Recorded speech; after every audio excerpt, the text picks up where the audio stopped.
Fala pessoal de cálculo 3, beleza? Como estamos indo nos estudos?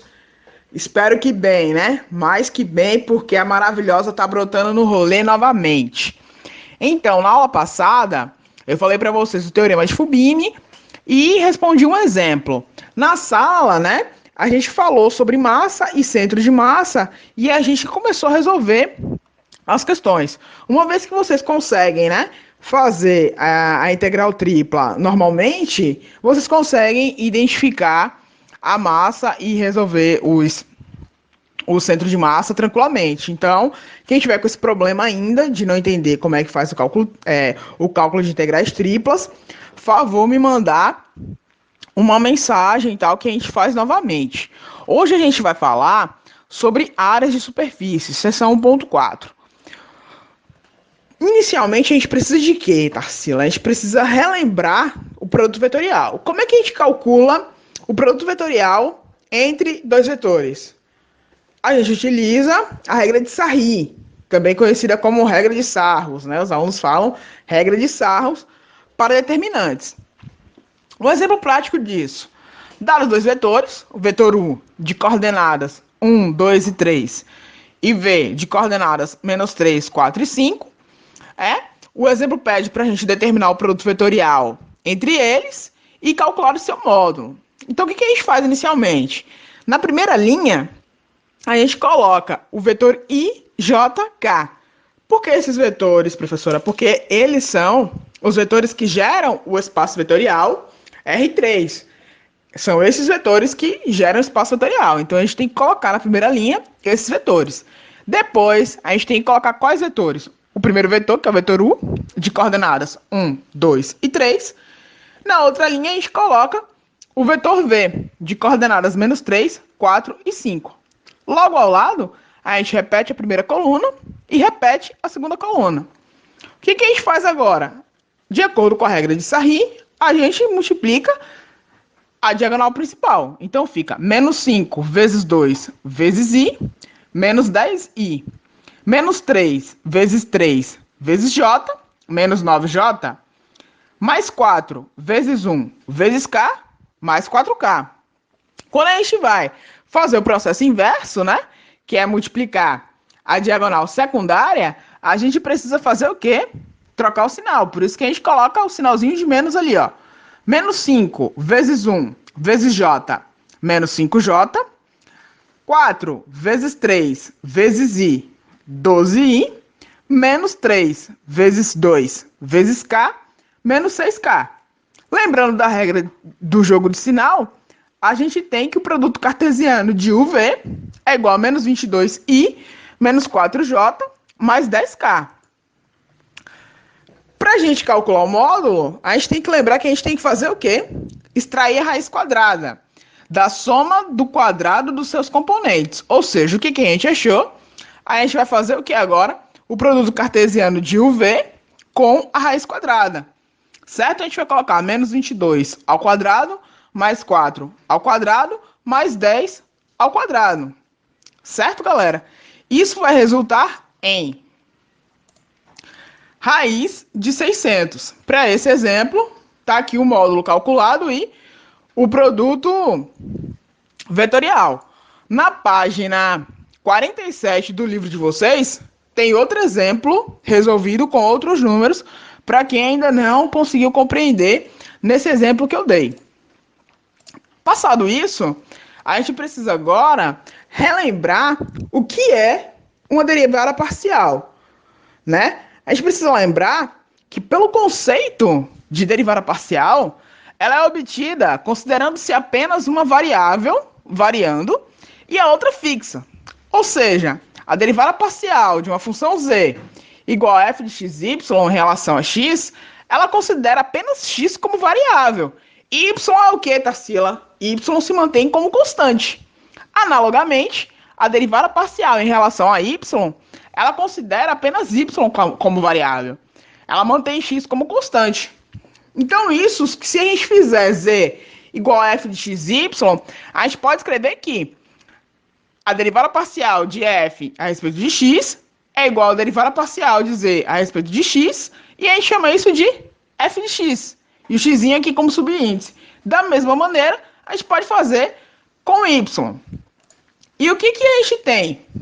Dessa maneira, de acordo com a superfície S, a gente pode pensar em dois vetores tangentes a ela. Ou seja, o meu vetor XU é o quê? É a derivada de x a respeito de u, derivada de y a respeito de u e derivada de z a respeito de u. E o meu vetor XV, derivada de x a respeito de v, derivada de y a respeito de x, derivada de z a respeito de v. E isso a gente faz como? A gente vai fazer nas nossas aplicações, porque isso é importante para a gente encontrar o nosso vetor, no exemplo que a gente vai resolver aqui. Para isso, a gente precisa também relembrar o conceito que a gente viu lá em geometria analítica de coordenadas polares. Para que a gente utiliza coordenadas polares? A gente utiliza coordenadas polares com o objetivo de facilitar os trabalhos quando a gente está tratando de regiões circulares ou quando o domínio for um círculo ou for parte dele. Dessa maneira, a gente pode converter as coordenadas cartesianas ou retangulares para coordenadas polares. Aqui a gente tem um gráfico que mostra a representação do ponto em coordenadas cartesianas ou retangulares, os nossos pontos, né, comum x, y, e aqui a gente tem a representação do mesmo ponto em coordenadas polares. Aqui a gente tem a reta R, aqui a gente tem um ângulo θ fazendo um ângulo com o eixo do x, e o nosso ponto agora vai ser r θ, certo, galera? E a gente tem que lembrar que o nosso dA que a gente está acostumado, ele pode ser dx dy ou dy dx, e o nosso dA agora vai ser o quê? R dr dθ. Por quê? Porque a nossa equação agora, a gente pode trabalhar do tipo x ao quadrado mais y ao quadrado igual r ao quadrado. Isso lembra o quê? Isso lembra a nossa equação da circunferência, certo? Porque são o quê? Coordenadas polares.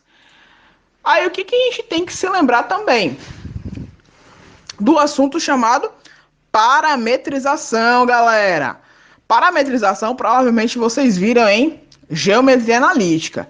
E o que consiste, professora, a parametrização?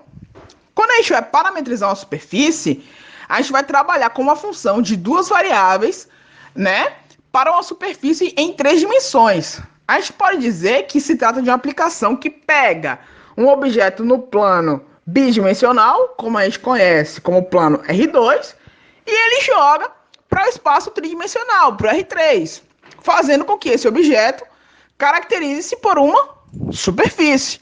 Por exemplo, vamos determinar a equação paramétrica da superfície, 2z mais 3x mais 4y igual a 5. Qual é a ideia aqui? A gente quer uma superfície, certo? Então a gente vai fazer o quê? Isola z. Se a gente vai isolar z, de acordo com esse exemplo que a gente tem aqui, a gente vai colocar 2z igual menos 3x menos 4y mais 5. Qual é a ideia aqui? A gente tem que fazer uma substituição de variável. Eu posso chamar u de x e y de v.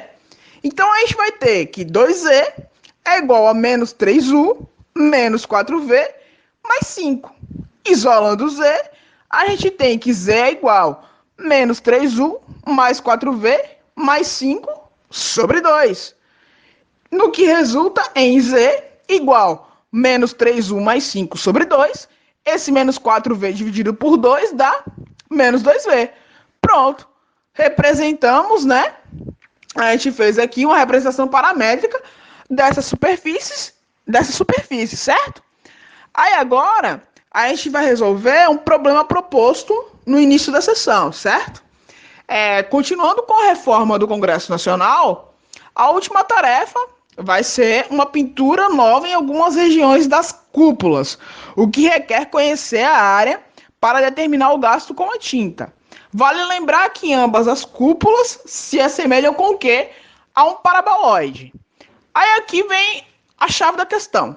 A gente tem que imaginar que o trabalho de pintura terá início em uma superfície cuja região algébrica é z igual a x ao quadrado mais y ao quadrado, com o z variando de 0 maior do que ou igual a 0 e menor do que ou igual a 4, e ele pertence ao paraboloide, pertencente a esse paraboloide, e previamente determinado pela sua equipe, conforme a figura que a gente vai ver, sendo que todas as medidas são tomadas em metro. E aí, como a gente pode ver aqui, no próximo slide, a gente tem um esboço do nosso paraboloide com altura 4, certo? Porque o nosso z aqui está variando de 0 a 4, beleza, galera? Então, a gente vai fazer aqui. Bom, qual é a ideia no começo? A ideia no começo é que a gente realize, né? Inicialmente a gente pega a equação z ao quadrado igual a x ao quadrado mais y ao quadrado, com o nosso z variando de 0 a 4. O que a gente tem que fazer? A gente tem que inicialmente parametrizar a equação. Quando a gente vai parametrizar a equação, a gente tem que x é igual a u, lembra que a gente fez isso? E que y é igual a v. Então, o nosso z vai ser o quê? Se z é igual a x ao quadrado mais y ao quadrado, z vai ser igual a u ao quadrado mais v ao quadrado. E a gente lembra que a gente também viu lá que as nossas derivadas parciais, a gente pode determinar os nossos vetores xu e xv. Como é que a gente vai fazer? Derivada de f a respeito de x. Se a gente tem x aqui, x é igual a u, a derivada de u é o quê? 1. A gente tem a próxima derivada? Não. Dá 0. Derivada de z a respeito de u é o quê? 2u. Então, nosso vetor xu é o quê? 1, 0 e 2u. Beleza, galera?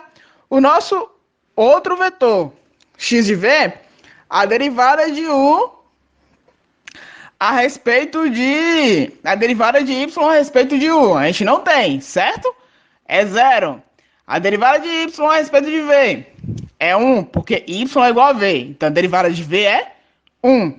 E a derivada de z a respeito de v, z é igual ao quadrado mais v ao quadrado. Derivada de v ao quadrado é 2v. Então, por isso que o nosso vetor xv é 0, 1 e 2v. Aqui, posteriormente, a gente faz o nosso produto vetorial como a gente fez anteriormente, certo? E isso resulta em menos 2u, menos 2v, mais 1. E para a gente determinar o módulo, o que a gente faz? A gente pega o resultado e eleva ao quadrado, não é? Então, a gente faz a raiz quadrada de menos 2u ao quadrado, mais menos 2v ao quadrado, mais 1 ao quadrado, e isso resulta em raiz quadrada de 4u ao quadrado, mais 4v ao quadrado, mais 1. Substituindo na integral, com o objetivo de fazer o quê, professora? A gente tem que obter a área disso, certo? Então, com esse objetivo, a gente vai fazer a integral dupla, porque está em função do produto cartesiano de x e y, certo? Du, dv. A gente vai pegar o que a gente acabou de encontrar no módulo, e aí a gente vai colocar a respeito de du e dv. O que a gente vai fazer? A gente vai pegar e colocar o 4 em evidência. A gente não tem 4u ao quadrado mais 4v ao quadrado mais 1. Vamos colocar em evidência. Em evidência fica 4, abre parênteses, u ao quadrado mais v ao quadrado mais 1. Só que lembra que o nosso u ao quadrado mais v ao quadrado, a gente vai colocar em quê? Em coordenadas polares. Se a gente vai colocar em coordenadas polares, u ao quadrado mais v ao quadrado é igual a quanto? R ao quadrado. Lembra que a gente chegou nessa relação? Então, a gente tem aqui que u ao quadrado mais v ao quadrado é igual a R ao quadrado. Então, vai ficar o quê? 4, raiz quadrada, né? De 4, R ao quadrado, mais 1. Lembra que a gente colocou que o nosso du, dv ia ser r, dr, dθ. Por isso que a gente colocou r, dr, dθ.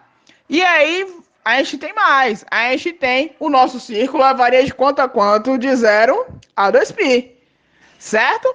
E o nosso outro aqui vai variar de 0 a 2, porque z é maior do que 0 e menor do que 4.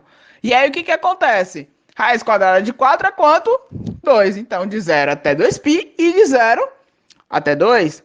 Aí, a gente tem que resolver essa integral, certo? A gente vai resolver essa integral como? Por substituição. Chame 4r ao quadrado mais 1 de u. Quem vai ser du? Derivada de 4r ao quadrado. 8r dr. Então, quem é r dr? Du sobre 8.